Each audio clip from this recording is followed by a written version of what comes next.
ጉድ በኢየሱስ ስም። አረ ኢየሱስ ያድናል። እንዴት ናችሁ?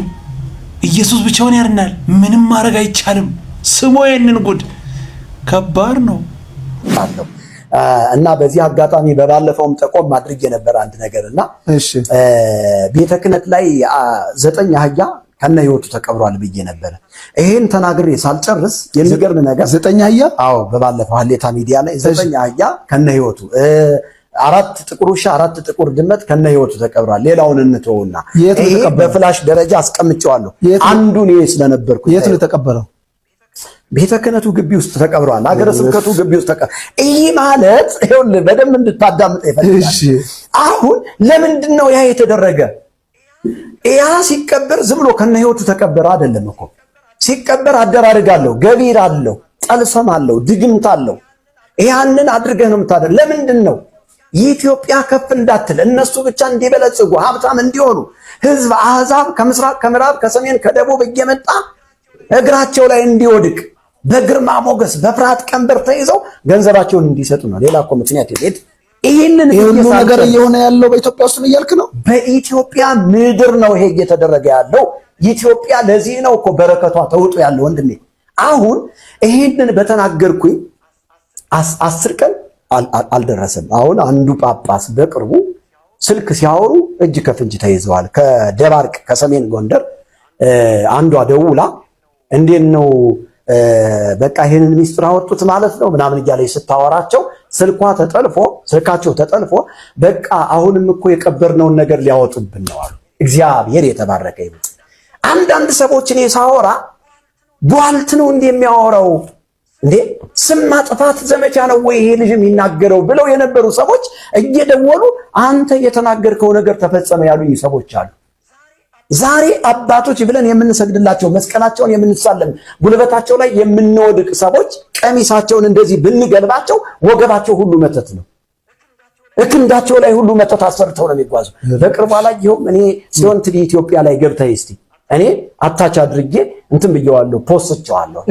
አንድ አባት እኮ ሲቀብሩ እጅ ከፍንጅ ተይዘው ቆባቸውን አስወልቀዋቸው የህግ አካላቶች ቀሚሳቸውን አስወልቀዋቸው እኮ ሲያዩ እኮ እርቃናቸውን ሲታዩ እኮ እዚህ ላይ ሁሉ የተደረገ መተት ልነግር አልችልም። ሲሆን ቲቪ ላይ ገብተህ ይወስድ ህዝብ እስቲ ገብቶ ይወስድ ሰርች አድርጎ። ስለዚህ ቤተክርስቲያናችን በሰይጣን ቅኝ ግዛት ወድቃለች። ታድሶ ያስፈልጋታል። ወደ ቀደመ ክብሯ፣ ወደ ወንጌል፣ ወደ ቀደመ ፍቅሯ ወደ ክርስቶስ መመለስ አለባት ነው ይያል። መቼም ይሄ ነገር ህልም አይደለም አይደል? በአሁኑ ሰው እያወራ ነው፣ እየሰማ ነው አይደል? የሚዳሰስ የሚጨበጥ ነገር ነው። በኢትዮጵያ ምድር እንደዚህ ይደረጋል። ኢየሱስ ነፃ ስላወጣን እናመሰግናለን። ከዚህ ጉድ ስላዳንከን እናመሰግናለን። ክብር ላንተ ይሁን። ትንት ጉድ ነው ለካ ከጀርባችን የሚሰራው። ከባድ እኮ ነው። ወደ ኢየሱስ ህይወት ኢየሱስ ነው፣ መንገድ ኢየሱስ ነው፣ እውነት ኢየሱስ ነው። ከሱ ውጭ መንገድ የለም። አምልጡ ወደ ኢየሱስ። ብርሃን እሱ ጋር ብቻ ነው፣ ማንም ጋር የለም። ምንም ማድረግ አይቻልም። ኢየሱስ ብቻውን ያድናል። የማንም አስተዋጽኦ አያስፈልግም። በየትኛውም በኩል ብትሄዱ መዳን አትችሉ። ኢየሱስ ጋር ብቻ። ክብር ለኢየሱስ ይሁን። ጉድ ነው ብቻ ስሙ። መርጌታ አንድ ነገር ምንድነው ይሄንን ነገር ቤተክርስቲያን ውስጥ የተደረገው አሁን እያልክ ያለው በትንቢት መልክ ነው ወይስ እውነታውን ነው? አይኖ ይኸውልህ ትንቢት አይደለም እየተናገርኩ ያለው እውነታውን ነው እያወራሁ ያለው። እውነታውን ከዚህ በፊት እኔ ቤተ ክህነቱ ውስጥ ነበርኩኝ። 4 አይና ከሚባሉ ሰዎች መካከል አንዱ ስለሆንኩኝ እዛ ውስጥ ነበርኩኝ። እኔ ራሱ እንደ ምስጢረኛ አብሬ ቆሜ ይደረግ የነበረውን ነገር እያንዳንዳችን ተማምለን ይሄ እንዳይወጣ ይሄ እንዳይነገር ኪዳን ተደርጎ በሰይጣኑ ዓለም መንግስት የተደረገውን ነገር ነው የምነግርህ። የተቀበረ ነገር አለ ቤተ ክህነት ውስጥ፣ ሀገረ ስብከቱ ውስጥ የተቀበረ። እኔ ይኸው ህግ እንዲያውም ህግ ራሱ ህግ አካል ይሄን ነገር እውነት ማውጣት ትችላለህ ወይ? ይሄንን ነገር አንተ ራሱ ማመልከት ትችላለህ ወይ ብሎ ይጠይቀኝ። እኔን ህግ ይጠይቀኝና እስቲ የተቀበረበትን ቦታ ቤቱን አፍርሰን እናስቆፍርና እናውጣ። ከዛ በኋላ ኢትዮጵያ ፎይ ትበል። ዛሬ ሰሜኑ፣ ምስራቁ፣ ምዕራቡ እረፍት አጥቶ ሰይጣን እየጨፈረ ቤተክርስቲያን ደግሞ ፖለቲካ ውስጥ ገብታ እያነቆረች እግዚአብሔር ዝም ብሎናል፣ ረስቶናል። አሁን ታድሶ ያስፈልጋል። ፕሮቴስታንት መታደስ አለበት። ኦርቶዶክስ መታደስ አለበት። እሺ አሁን ከፖለቲካ ነፃ መሆን አለብን ወንድሜ። ወንጌል ነው የምንሰራው። አሁን እያወራኸኝ ያለው እኮ በጣም የክፉ የጠላትን አሰራር ምን ይባላል? ኢየሱስ ከባድ ነገር እኮ ነው። ለዛውም በኢትዮጵያ ውስጥ ነው።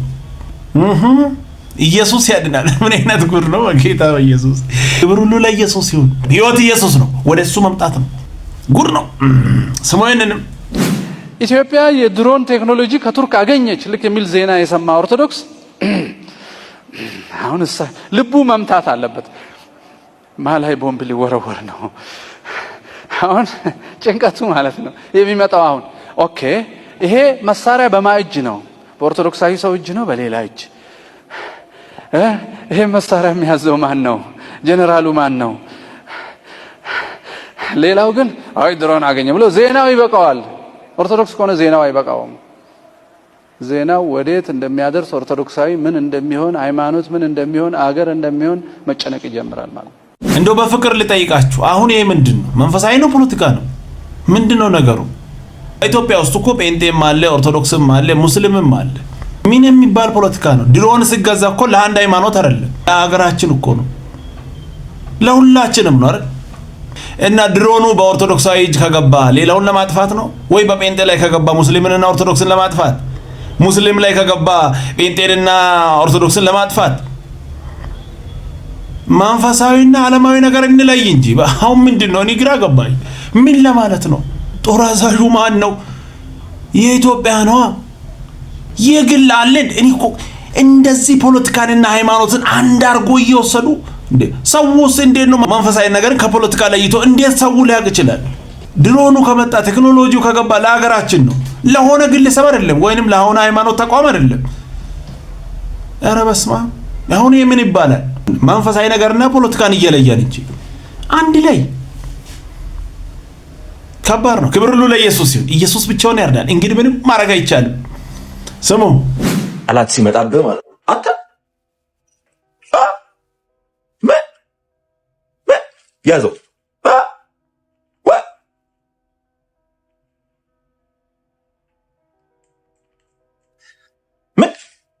እንዳታስበው። እንግዲህ ውጊያችን ከደምና ከስጋ ጋር አይደለም። የኛ ጠባቂያችን፣ እረኛችን፣ ሁሉ ነገራችን እግዚአብሔር ነው፣ ጌታ ኢየሱስ። ይሄንን ነው የምናምነው። ድሮን መጣ፣ እንትን መጣ፣ ፖለቲካና ሃይማኖትን ከባድ እኮ ነው። አረ ኢየሱስ ያድናል። ከተማውን እግዚአብሔር ካልጠበቀ ጠባቂው እንዲሁ በከንቱ ደከመ። መጽሐፍ ነው የምናገረው። በነገራችን ላይ ሀገራችንንም ጭምር መሪዎቻችንን፣ ወታደሮቻችንን፣ ዳር ድንበር ሁሉን የሚጠብቀው እግዚአብሔር ነው። ዓለምን ሁሉ እሱ ነው። በቃ ጠባቂያችን እግዚአብሔር ነው። በሱ ተማምነን እንኖራለን። የምን ስጋት ነው? ድሮን ላይ ይወርቃል፣ እንትና ላይ ይወርቃል። ኧረ በኢየሱስ ስም። በነገራችን ላይ የሀገር መሪ በትክክለኛው መንገድ እንዲሄድ መልካሙን እንዲያስብ የሚያደርገው ራሱ እግዚአብሔር ነው። ወታደሮቻችን፣ የጦር መሪዎቻችን በየትኛውም ስፍራ ላይ ሆኖ ሞጎሳሞች እንዲሆኑ፣ አሸናፊዎች እንዲሆኑ ድልን የሚሰጥ ራሱ እግዚአብሔር ነው። ጠላቶቻችንን የምናሸንፈው በእግዚአብሔር ኃይል እሱ በሰጠን አቅም ነው እንጂ ጉልበት ስላለን አይሆንም። ይህንን ነው ማምነው። መጽሐፍ ይህንን ስለምናገር ክብር ለኢየሱስ ይሁን።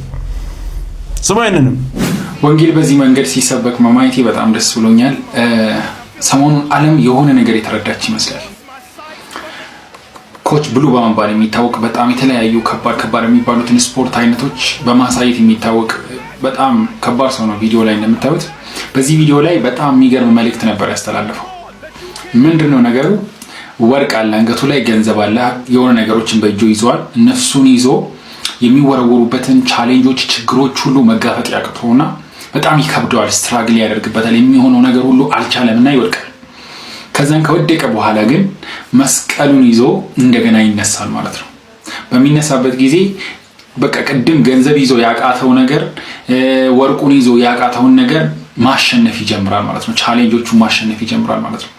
ያ ማለት በክርስቶስ ውስጥ ያለውን ድል ነው የሚያሳየውና በጣም በሚገርም ሁኔታ ወንጌልን የሰበከ በቃ በስፖርትም በቃ ሁሉም ባለበት ፕሮፌሽናል ወንጌልን መስበክ ይችላል፣ ማስተማር ይችላል፣ የሆነ ነገር መልእክቱን ማስተላለፍ ይችላል ማለት ነው። በጣም የሚገርም ሁኔታ መስቀልን ይዞ በሚነሳበት ጊዜ ማሸነፍ ቻለ። በቃ ሲወረወሩበት እግዚአብሔር ከፊት ከወጣ ማን ይቆማል? ማን ይቆማል? ክብር ለኢየሱስ ይሁን። ምንም ማድረግ አይቻልም። ደስ የሚል ቆንጆ መልእክት ሰማያንንም ባርካለሁ። በምትወጡበት በምትገቡበት ሁሉ የእግዚአብሔር ቃል ካፋችሁ አይጣጣ፣ በኢየሱስም አይጣጣ። መናገር፣ ማውራት፣ መስበክ ይሁንላችሁ። ብዙዎች ልባቸው ይነካ፣ ይስሟችሁ፣ ያድምጧችሁ። ተአምራት ይከተላችሁ፣ ኃይሉ ይከተላችሁ። በእናንተ ምክንያት ሰላምና ረፍት ለሰዎች ይሆን። አንተን ከሰማሁበት ቀን ጀምሮ ረፍት ያለው እንቅልፍተኛው ይበሏቸው፣ በኢየሱስ ክርስቶስም ይበሏቸው። የሰላሙ ጌታ በእናንተ ውስጥ አለ አይደለ? በኢየሱስም የሕይወት ውሃ ወንዝ ከሆዳቸው ይፍለቅ። የሚጠጣ ሁሉ ይርካ፣ የሚጠጣ ሁሉ ሰላም ያግኝ፣ የሚጠጣ ሁሉ ሐሴት ያግኝ። ዋው! ደስ የሚል ቆንጆ መልእክት። ክብር ለኢየሱስ ይሁን። አሜን። ይሁን ይደረግ። ኢየሱስ ብቻውን ያድናል። ምንም ማድረግ አይቻልም። ሰማያንንም የኃጢአት ጥላሸት፣ የበደል ድሪቶ፣ የደከረተ ድራቢ የርኩሰት ቡትቶ ከአዳም ጀምሮ ትውልድ ያጋደመ ከመስቀሉ ብረት ከአፋፉ ቆመ።